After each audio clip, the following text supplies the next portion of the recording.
Gilinyahan sa mga Sugbuanon ang libre nga mga bakuna gikan sa Department of Health Central Visayas.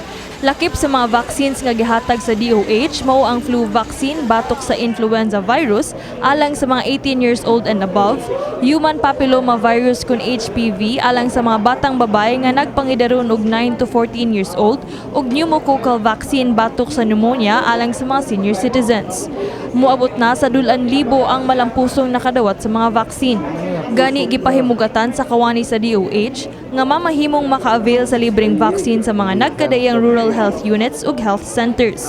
Well, it's a positive thing wherein most of the people are now really availing and of our free vaccines with a very short notices, and we are flooded with this many vaccines. Then we are so glad, so hoping that there will be more of our clients to avail of the free vaccinations, not only here at the Department of Health, but they may also avail this because this is also available in all their health centers and RHUs. Dakong kalipay sa mga senior citizens human sila ma-injection ni sa vaccine.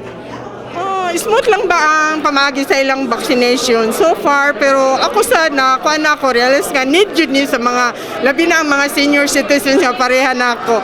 Kaya mo ba niyo, gusto mo abilin nga vaccine kay worth mo karaboy, kuan ba yan kung maghuatag private nga kuan.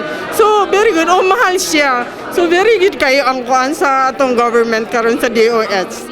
Dako kayo god kay siyempre kwarta god. Kabalo na karon lisod kayong pagpakitang kwarta.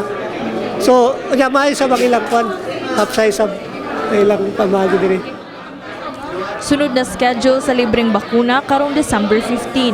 Adunay morning session sugod 9:30 hangtod 11:30 sa buntag ug afternoon session gikan sa 1:30 ngadto sa 3:30 sa hapon.